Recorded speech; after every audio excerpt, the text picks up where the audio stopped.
Most people are waiting for their life to change so they can feel gratitude, to feel abundance, to feel whole. You know, that's the old model of cause and effect, you know. So if you're living with emptiness, you're living with lack, you're living with pain, most people have been conditioned that something out there has to take away this emptiness or feeling inside of them. But if you believe that you're creating your life and you're living by lack, well, lack isn't going to create abundance, right? So then it makes sense then that you don't really actually create wealth. You generate wealth. You generate abundance. So the moment you start teaching your body emotionally what that future is going to feel like before it's made manifest, well, your body, as the unconscious mind, believes it's living in that future in the present moment. Now, it's a scientific fact that it's the environment that signals the gene. The end product from an experience in the environment is an emotion. So when you begin to embrace an elevated emotion, you're beginning to signal the gene ahead of the environment. What's the importance of that? Well, genes make proteins,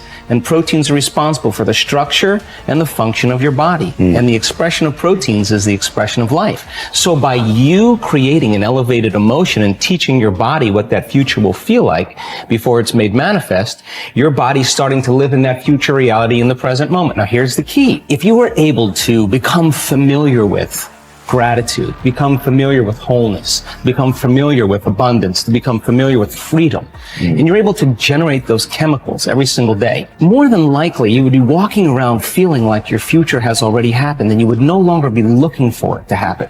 You would already feel like it has happened. Now, what is the importance of that? Well, you're literally becoming somebody else. So you're leaving your lack, you're leaving your guilt, you're leaving your emptiness behind. Your personality, literally, Ed, is made up of how you think, how you act, and how you feel.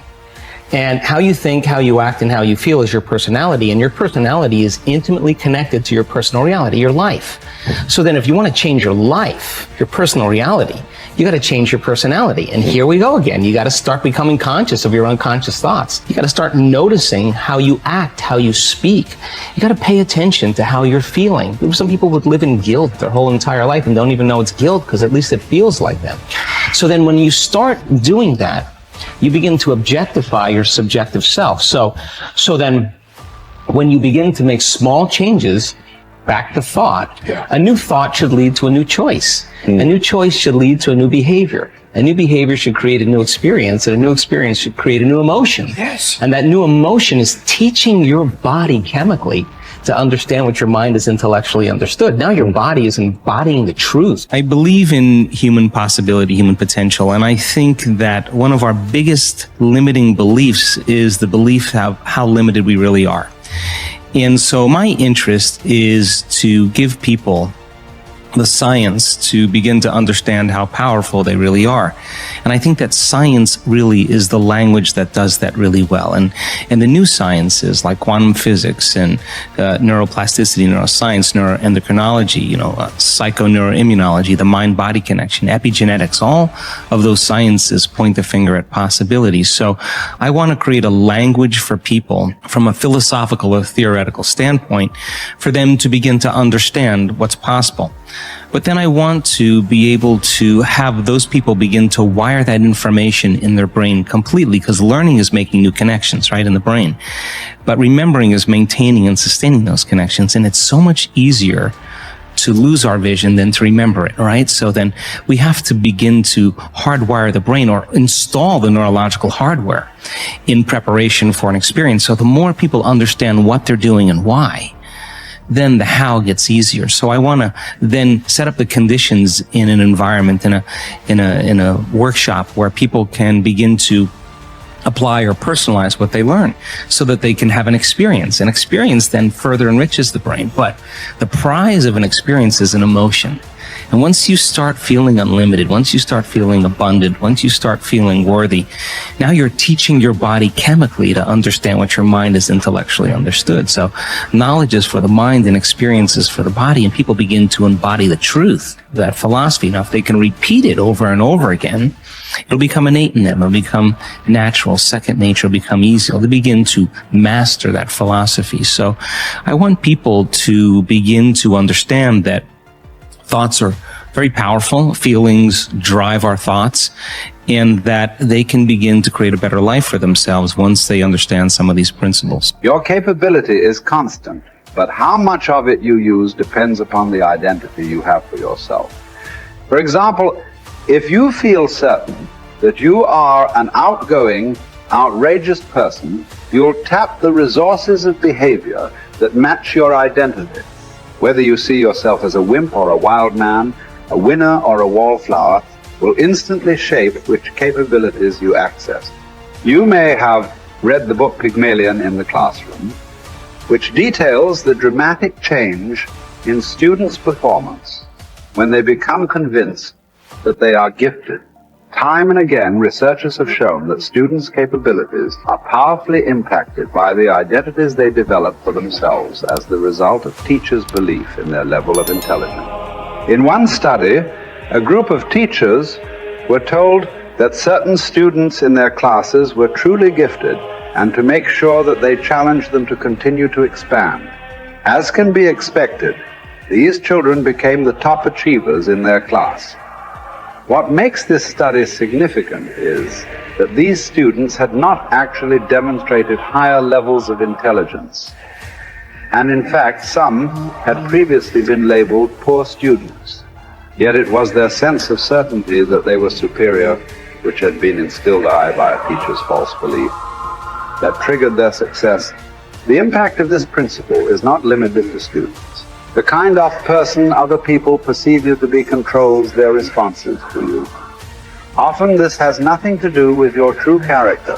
For example, if a person sees you as a crook, even if you're an honest person and do good things, this person will search for the sinister motive behind your acts. What's worse is that after making a positive change, we often allow others in our environment who have not changed their image of us to anchor our own emotions and beliefs back into our old behaviors and identities. We all need to remember that we have tremendous power to influence the identities of those we care about most. The best effect of fine persons is felt after we have left their presence. Ralph Waldo Emerson. We all will act consistently with our views of who we truly are, whether that view is accurate or not. The reason is that one of the strongest forces in the human organism is the need for consistency. Throughout our lives, we've been socialized to link massive pain to inconsistency and pleasure to being consistent. Think about it. What labels do we attach to people who say one thing and then do another, who claim to be one way and then behave another? We call them hypocritical, fickle, unstable, unreliable, wishy-washy, scatterbrained, flaky, untrustworthy. Would you like to have these labels attached to you? Would you even like to think of yourself in this way? The answer is obvious. A resounding no as a result whenever we take a stand, especially a public stand, and state what we believe, who we are, or what we're about. We experience intense pressure to remain consistent with that stand, regardless of what that inflexibility may cost us in the future. Conversely, there are tremendous rewards for remaining consistent with our stated identities. What do we call people who are consistent? We use words like trustworthy, loyal, steady, solid, intelligent, stable, rational, true blue. How would you like to have people consistently use these labels to describe? It becomes irrevocably tied to your ability to avoid pain and gain pleasure. Life is a game we are all bound to lose. The man who looks for the morrow without worrying over it knows a peaceful independence and a happiness beyond all others. Whoever has said, "I have lived," receives a windfall every day he gets up in the morning. Confronting the worst-case scenario saps it of much of its anxiety, inducing power. Happiness reached via positive thinking can be fleeting and brittle. Negative visualization generates a vastly more dependable calm. It is a ridiculous thing for a man not to fly from his own badness, which is indeed possible, but to fly from other men's badness, which is impossible. Hour by hour resolve firmly to do what comes to hand with dignity and with humanity, independence, and justice. Allow your mind freedom from all other consideration. This you can do if you will approach each action as though it were your last, dismissing the desire to create an impression, the admiration of self, the discontent with your lot. See how little man needs to master for his days to flow on in quietness and piety. He has but to observe these few counsels, and the gods will ask nothing more.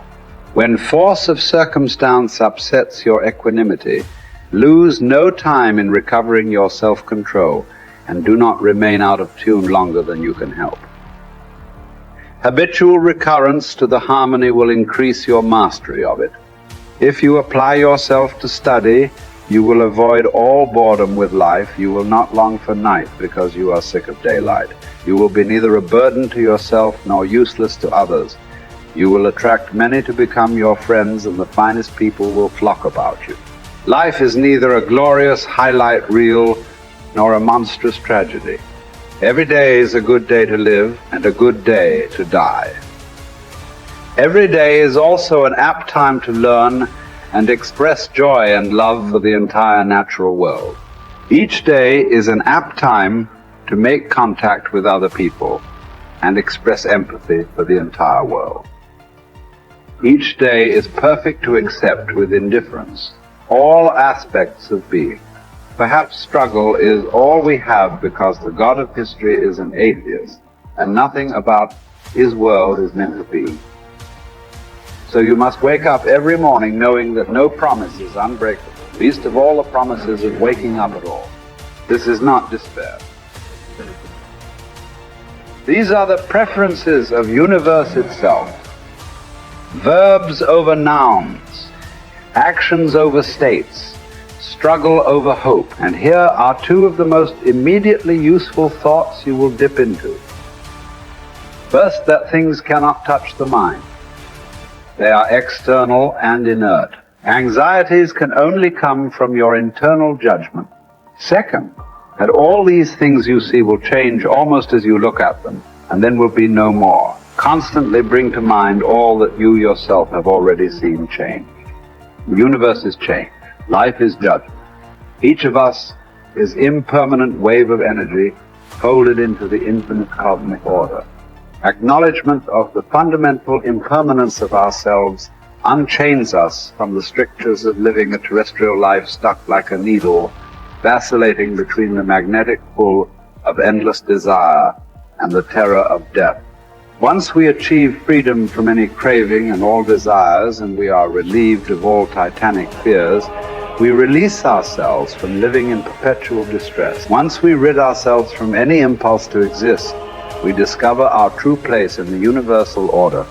The composition of our life filament is exactly right when we accept the notion of living and dying with equal stoicism.